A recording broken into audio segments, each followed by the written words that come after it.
Hey there, welcome back. Before we even get into this video, if you are not subscribed, what are you doing? Especially if this is your second time watching. Go ahead and hit that subscribe button and hit the bell. I'll wait. Okay, now that you're done, okay, so I was stuck on what the next video should be about. So much amazing topics, so much to talk about, and I even posted like a little poll on my Instagram. And if you're not following me on Instagram, it's nirma.darling, same as my YouTube name. Go ahead and follow. And one of the things that stood out to me the most was your 20s. Being in your 20s is like the most confusing, fun, fulfilling, exhilarating experience ever. From 20 to 29.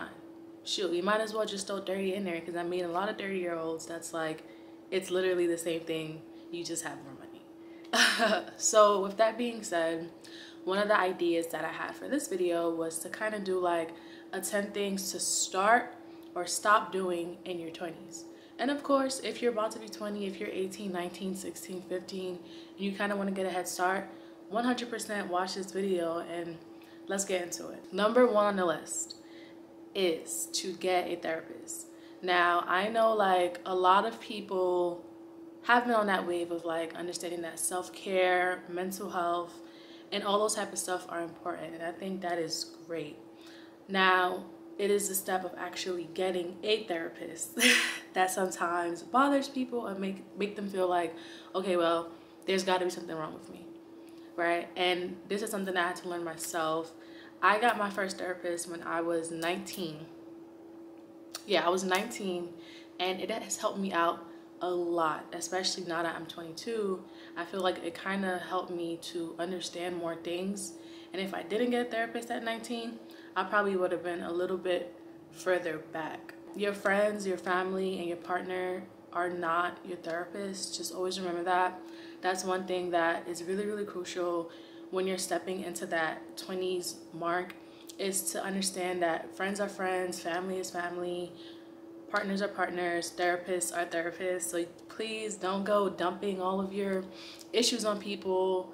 Get a therapist, get your therapist. A lot of the times we don't notice our behaviors, right? So like sometimes, let's say for example, if you find that you're constantly having the same issue, or you're meeting the same people in different bodies, because that is a real thing, especially as you're getting older, and you want to know why, a therapist would be able to debunk that, help you, and lead you down a better direction. And I feel like it is so important for everyone to get one, even if it's for like 3 months, 6 months, 9 months.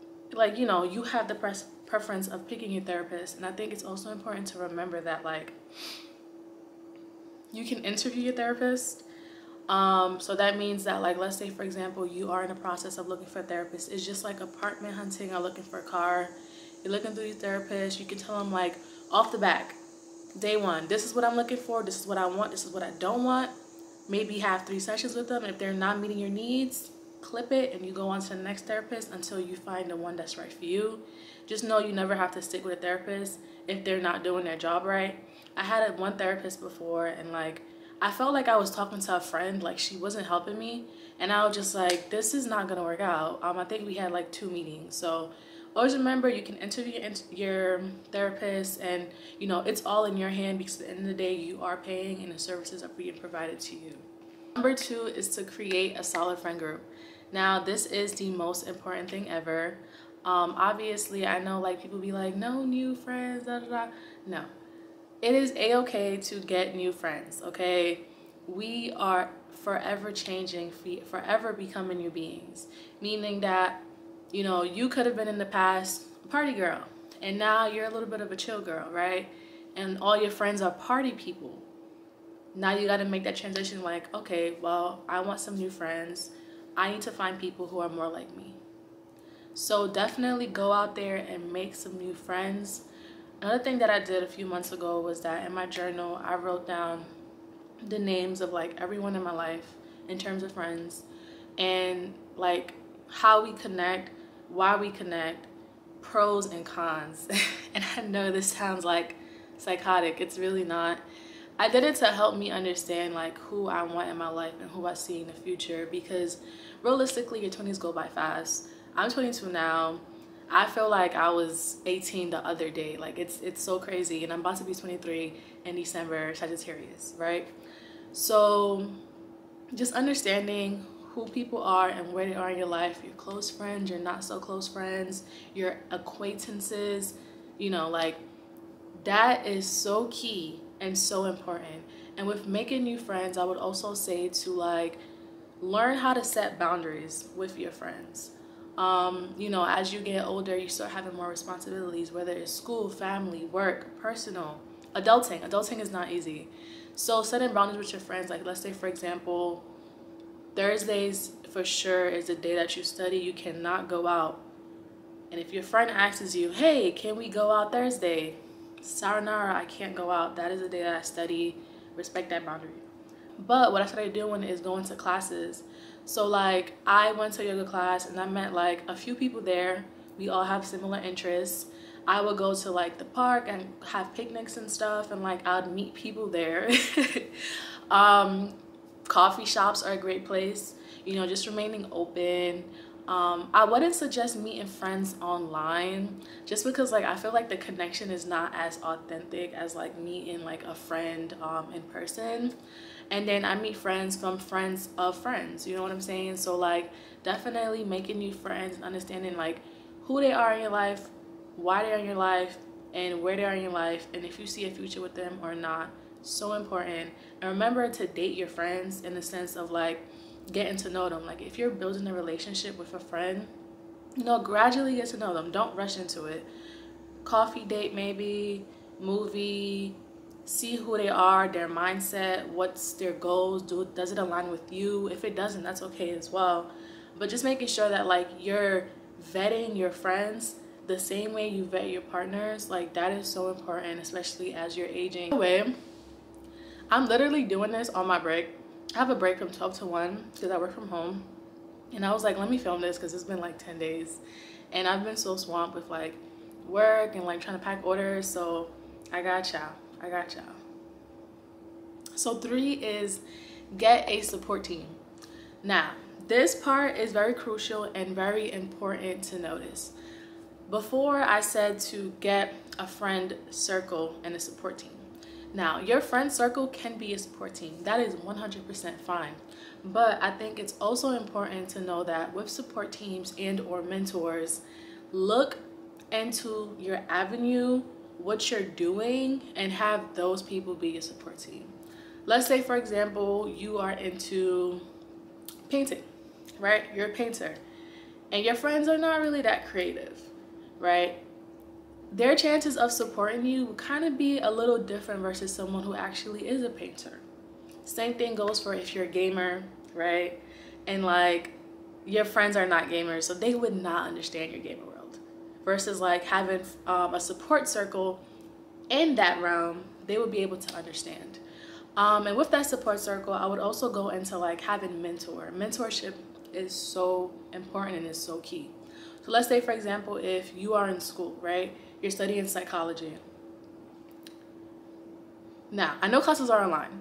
So what I did is that like I took 2 classes in person and the rest online, just so I can go on campus and meet people and connect with them and have them be kind of like that support circle for me, and even connect with like the professors, advisors, and if it's at work, connect with like your higher up, someone who is in a position where you want to be at. Okay, 4. It's underrated. Actually, it's not. It's really not. But it's to take your vitamins. Yes, I'm talking to you. Take your vitamins. Like, it's not even funny. Like, I have the little pill capsules that says Sunday to Saturday. Because I grew up with my mom having that. So, take your vitamins. If you need to go to the doctor, I forgot what the test is called.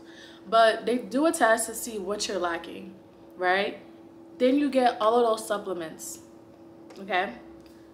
Vitamin D, multivitamins, biotin, collagen if you want to keep your skin looking right. Consider vitamins.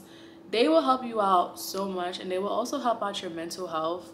I sometimes I slack on taking my vitamins, and I noticed that when I don't take my vitamins, that's when I feel like the most tired, I'm drained, I'm like irritable, or I feel kind of down, versus like when I do take my vitamins, I'm more like, oh, I can breathe. I feel like a human. I can actually get this work done. So vitamins are so important, supplements, eating right. And if you're into herbs, definitely herbs. There's so much videos on YouTube that breaks down which herbs is good for you. And I know what some people do is that they get herbs and like they get like one of those electric blenders, they blend it and then they encapsulate it into like little pills and make their own. So if you want to go down the organic route, do that. And pro tip for the girls, like if you have PMS symptoms, so like around the time of the month you get like irritated or you get like bloated and like you just feel like you can't do anything, I'm taking Miss Mellow. Let me see, which one is it? Ollie Miss Mellow. I've been taking that for 2 months so far, and like around the time of the month I don't feel aggravated, I don't feel irritated, I feel more up, I can get things done, energy is flowing and consistent. So for my ladies out there, consider getting PMS support supplement pills, and if not, look into herbs that's gonna like help you to feel uplifted. I know sarsaparilla is really good for that because it works with iron, and there's a whole bunch. I would really get up and grab it, but I ain't gonna do that. I'll do a separate ladies video.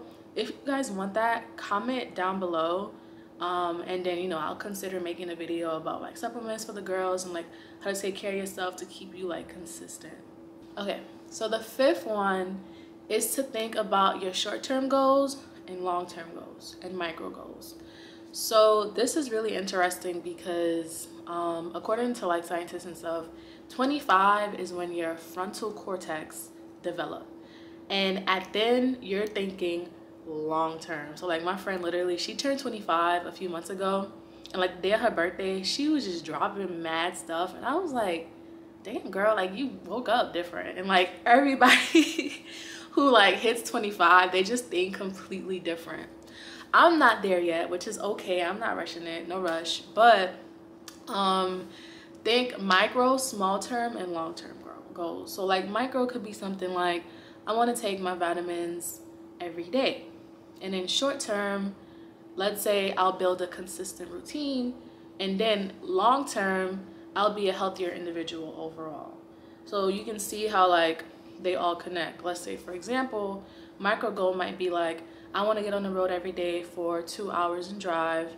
And then in short term, that'll be like, I'll be able to get my driver's license. Long term, I'll get my car. You know what I'm saying? So like you see how everything aligns. So micro, small, and long-term goal, I would say look into vision boards. I know like that's usually, people usually think about New Year's, but it doesn't have to be New Year's, honestly. You can do a vision board anytime, and a vision board for different moods.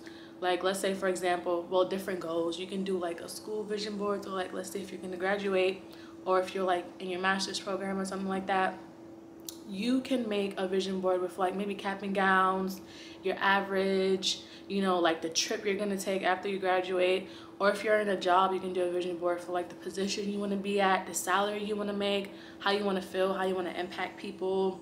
You can do a creative one. I want to learn how to draw better so I can paint better. You know what I'm saying? Or you can do an overall one for like the next 5 years. And, you know, just keep them in places in your house so that when you look back, it's like, oh, okay, like, you know, I see this, and like this is what I want in the future. And when you consistently keep seeing it, you're gonna work towards it subconsciously. I had a vision board 3 years ago, 2019, 3 years ago, wow. And the vision board I made on my phone, it was my phone background for an entire year.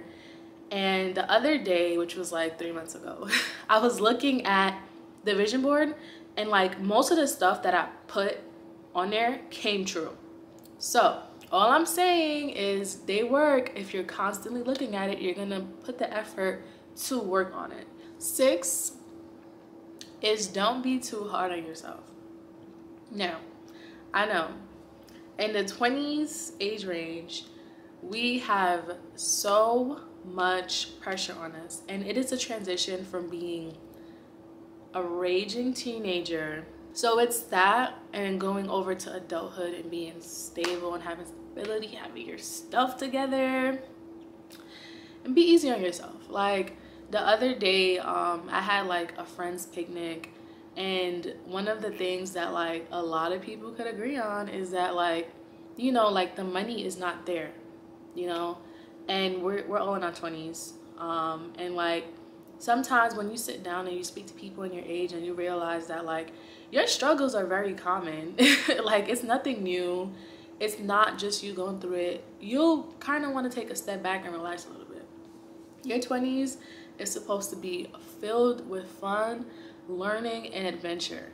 Now, don't go spend your rent money on a trip. Don't do that because you want to have a place to stay. But what you can do is have fun. Like find a balance of responsibility and having fun. Slow down. You in a rush? You was born in Russia? No, literally, slow down. Like, there is no rush. Okay, now, I did this the other day and it literally gave me anxiety, right? I was at home and I was like, okay, I'm 22, right? Average human life is like what? I'm gonna say 100 because my grandmother is like 1 something and like my family lives to be really old. So I'm gonna say 100, right? I have 88 years. Let that sink in. 88 years. There's 24 hours in a day. There's 52 weeks in a year. It's 30 days in a month. Do you see the trend here? And like I meet people that's like 50 and like, you know, they always say like if it's one advice they could have given themselves when they were younger, it's to slow down. And you know what? I think I might make a video where I interview older people and ask them like, what's one advice you wish you could have given your 20-year-old self? I might do that for like maybe like sometime soon. 8 is learn new things. Now, and like I would say in your 20s, make this a time for you to be open and learning. There is nothing scarier than your comfort zone, and there is nothing scarier than a stagnant mind. And when I say stagnant mind, I don't mean a still mind. I mean someone who's not like putting in the effort to learn something new or be open or just be like receptive to newness. You know, like it's just amazing. Go to your local library and get some books. Change your YouTube video history. You know, go out and meet people, talk to people. You'd be surprised what you learn when you speak to people. Like sometimes it's like, whoa, I did not even know that. You know, so definitely step out your comfort zone and like learn new things. It's a great time for exploration. It's a great time where like you're young and like your brain is like coming out of your teen years. You're still a baby. You can learn so much. And in life, if you're always a student, you know, you'll always know a lot. So just keep that in mind and just always be open to learn new things. Okay, 9, travel more. Now, when I say travel, I'm not talking about booking a plane ticket to France tomorrow. Travel can be subjective. Okay, if you have the funds, by all means, go, have fun, do it. Take the pictures, print them out, frame them so you can show your grandkids. This was me in Paris when I was 23 with your granddaddy. Like, do that. If you don't have the funds, that's okay because not a lot of us do. What you can do is look into cheap ways of traveling. And when I say cheap ways of traveling, let's say, for example, you live in New York, right? And you have family in Philadelphia. You can take a Greyhound for $40 back and forth, stay with your family, and like kind of see what's in Philadelphia, take pictures, go to restaurants, you know what I'm saying? Print those out. Let's say, for example, you live in North Carolina. What can you do? Take a Greyhound to South Carolina. If I'm not mistaken, there's like a beach somewhere down there.